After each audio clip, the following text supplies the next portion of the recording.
నమస్తే, welcome to our channel. YCP మాజీ MP బుట్ట రేణుక ఆస్తులను వేలం వేయడానికి రంగం సిద్ధమైనట్టుగా తెలుస్తుంది. మరి ఎల్ఐసి హౌసింగ్ ఫైనాన్స్ కింద ఆమె 342 కోట్లు తీసుకుని అసలు వాటిని చెల్లించకుండా ఇప్పుడు 700 పైచిలుకు కోట్లు కూడా అవ్వడంతో ఆమె ఆస్తి వేలం వేయడానికి రంగం సిద్ధమైందని చెప్పుకోవచ్చు. మరి అసలు బుట్టమ్మ కథ ఏంటి తెలుసుకునే ప్రయత్నం చేద్దాం. దీన్ని విశ్లేషించడానికి మనతో పాటుగా ఉన్నారు సీనియర్ జర్నలిస్ట్ డివి శ్రీనివాస్ గారు. నమస్తే సార్. నమస్తే సార్, గత ఎన్నికల ప్రచారంలో జగన్మోహన్ రెడ్డి బుట్ట రేణుక గురించి ప్రజలకు పరిచయం చేస్తూ మన బుట్టమ్మ ఆర్థికంగా అంతంత మాత్రమే ఉంది, చాలా సౌమ్యురాలు, చాలా వినయవంతరాలు అంటూ అందరికీ పరిచయం చేయడం, మరి ఇప్పుడు చూసుకున్నట్లయితే ఆమె ఆస్తులను వేలం వేసేటువంటి పరిస్థితి. ఈ పరిణామాన్ని ఎలా చూడాలి? అసలు ఇంతకీ ఆ జగన్మోహన్ రెడ్డి గారి లాంగ్వేజ్లో చెప్పాలంటే ఈ బుట్టమ్మ కథ ఏంటంటారు? అంటే ఇట్లాంటి వాళ్ళే దొరుకుతారా జగన్మోహన్ రెడ్డికి అభ్యర్థులుగా? కిల్లర్స్, హంతకులు, ఎంపీలుగా, ఎమ్మెల్సీలుగా. కడప ఎంపీ ఎవరు? అవినాష్ రెడ్డి. ఆ వివేక హత్య కేసులో అతను నిందితుడు, A8. లేకపోతే ఎమ్మెల్సీ అనంతబాబా, ఇప్పుడు పరారీలో ఉన్నట్టున్నాడు. అదేంటి వీధి సుబ్రహ్మణ్యం డ్రైవర్ హత్య కేసులో అసలు సుప్రీంకోర్టు కూడా ఫైర్ అయింది. లేకపోతే ఈమె బుట్ట రేణుక, కర్నూలు మాజీ ఎంపీ, వైఎస్ఆర్ కాంగ్రెస్ పార్టీ. మొన్న ఎమ్మెగనూరు మరి అసెంబ్లీ కూడా ఆ పార్టీ తరఫున పోటీ చేస్తూ ఆయనే పరిచయం చేశాడు ప్రజలందరికీ కూడా పబ్లిక్ డయాస్ మీద. ఏమని? బుట్టమ్మ పేదరాలు, ఆర్థికంగా దెబ్బతింది. అంటే 352 కోట్లు అప్పు తీసుకుంది ఆ LIC finance housing corporation. Bengaluru వాళ్ళు ఇప్పుడు నోటీస్ ఇచ్చారు. ఆ 352 కోట్లు కాస్త తడిపి మోపిడయ్యాయి, 750 కోట్లు అయ్యాయి. ఎంత కట్టారు? 40 కోట్లు ఏం కట్టిందంట. అంటే ఇంకెంత కట్టాలి? ఆ 40 కోట్లు కట్టంగా ఇంకా 752 కోట్లు కట్టాలి. ఇప్పుడు వాళ్ళు చెప్పారు మేము నెలకింతని కట్టుకుంటామనో ఏదో అడిగారు. అడిగితే నెలకి కట్టమన్నారు, 3.5 కోట్లు ఏం కట్టమన్నారు, 4 కోట్లు కట్టమన్నారు. అంత మేము కట్టలేమన్నారు. పోనీ కట్టగలిగినంత కట్టుకుంటూ వస్తుంటే ఈ పరిస్థితి వచ్చేది కాదు. అసలు గతంలో కూడా వేలం వేశారు. ఇప్పుడు లాస్ట్ ఇయర్ కూడా ఈ వేలం జరిగింది. ఎక్కడ? మాదాపూర్లో ఒక 7,000 చదరపు గజాలు. ఆ మెరిడియన్ స్కూలు, బుట్ట రేణుక బుట్ట ఫంక్షన్ హాల్ ఏదో ఉంటుంది, కమ్యూనిటీ సెంటర్స్. అంటే ఇవి చాలా వ్యాపారాలు ఉంటాయి. ఇప్పుడు ఈ కార్ డీలర్షిప్లు ఉంటాయి, తర్వాత తేజస్విని ఏదో తేజశ్రీ డీలర్స్ అని, లేకపోతే ఫైనాన్స్ అని, తేజస్విని ఫైనాన్స్ అని, మెరిడియన్ స్కూల్స్ తెలుసు కదా. ఇప్పుడు ఈ వేలంలో అవి కూడా ఉన్నాయి. మెరిడియన్ స్కూల్కి సంబంధించినటువంటి ఆస్తులు. అంటే బంజారా హిల్స్లో ఒక 5,000 చదరపు గజాల స్థలం. ఇప్పుడు ఈ మాదాపూర్ ఇక్కడ 7,000 చదరపు గజాల స్థలం. ఆ కుకట్పల్లి, ఇవన్నీ కూడా వేలంలో పెట్టుకున్న పరిస్థితుల్లో అంటే బ్యాంకులను మోసం చేయడం, తీసుకున్న అప్పు ఎగ్గొట్టడం. ఇవాళ వీళ్ళు ఆర్థిక నేరాలు పైన ఒక 3-4 కేసులు ఉన్నాయి. ఆర్థిక నేరాల కేసులు 3 ఉన్నట్టున్నాయి. మొన్న ఇచ్చినటువంటి అఫిడవిట్లో ఎంత ఆస్తులు చూపించారు? భార్యాభర్తలు ఇద్దరు కలిపి 225 కోట్లు ఏమో ఆస్తులు చూపించారు. ఒక 164 కోట్లు ఏమో చరాస్తులు, లేకపోతే ఇంకొక 60 కోట్లు ఏమో స్థిరాస్తులు చూపించినట్టున్నారు బుట్ట రేణుక, నీలకంఠ. అంటే బ్యాంకుల్ని డబ్బులు ఎగ్గొట్టడం ఎంత తేలికైపోయింది.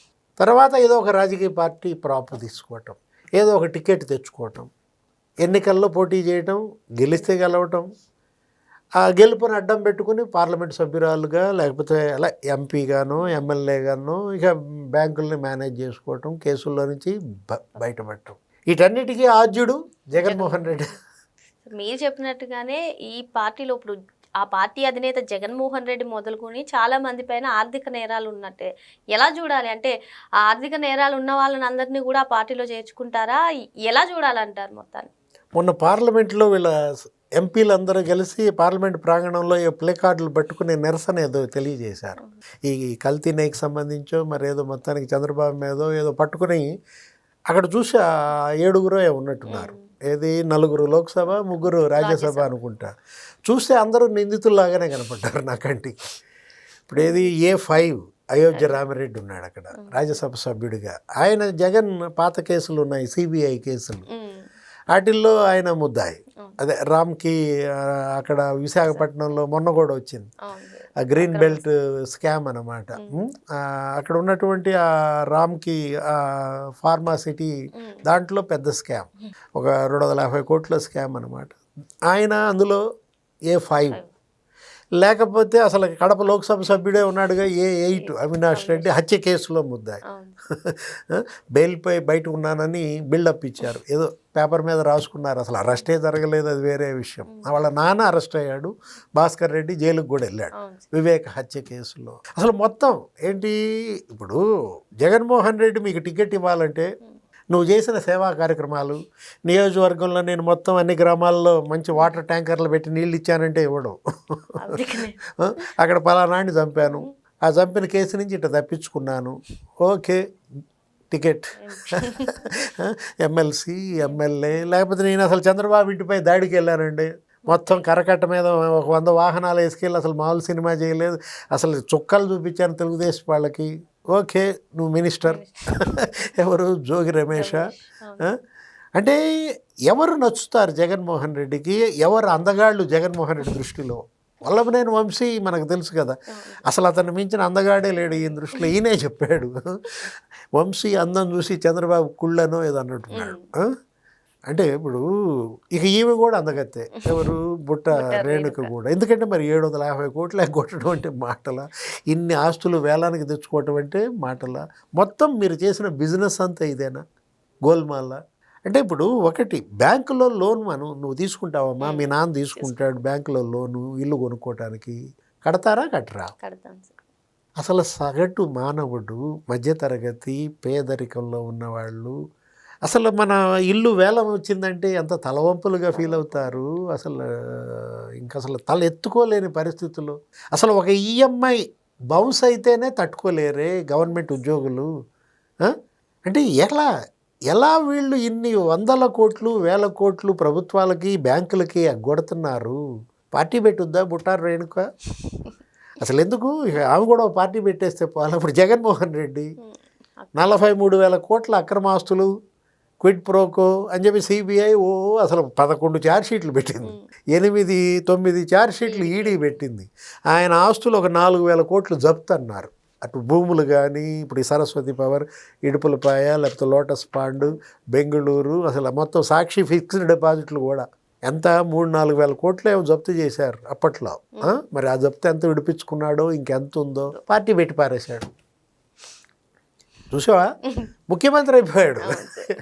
అంటే మొదటిసారి 65 సీట్లకు పాపం ప్రతిపక్షంలో పెట్టారు, కానీ పాపం జనం మరి రెండోసారి మోసపోయారు, సీఎం చేసి పారేశారు. అసలు అతను మామూలుగానా, అసలు దేశంలో అదో పెద్ద సంపన్న పార్టీ అయిపోయింది.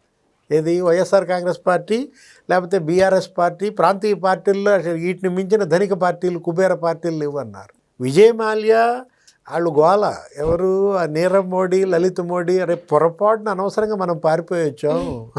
ఇప్పుడు విజయ్ మాల్యా కూడా 8,000 కోట్లు ఎగ్గొట్టాడు ఈ బ్యాంకులకి. అది కూడా అసలు ఆయన ఎవరో నీరవ్ మోడీ అని ఆయన 30,000 కోట్లు ఎగ్గొట్టినట్టున్నాడు.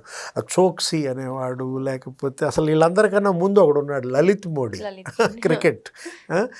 అనవసరంగా మనం లండన్ పోయి అక్కడే తలదాచుకోవాల్సిన పరిస్థితి, ఏదో డ్యాన్సులు ఇంట్లో వేసుకోవటం. హాయిగా జగన్మోహన్ రెడ్డి లాగా మనం కూడా పార్టీ పెట్టేసుకుంటే ఈ పార్టీకి కర్ణాటక ముఖ్యమంత్రి విజయ్ మాల్యా అనేదాన్ని నువ్వు, లేకపోతే గుజరాత్ ముఖ్యమంత్రి నీరవ్ మోడీ అనేదాన్ని.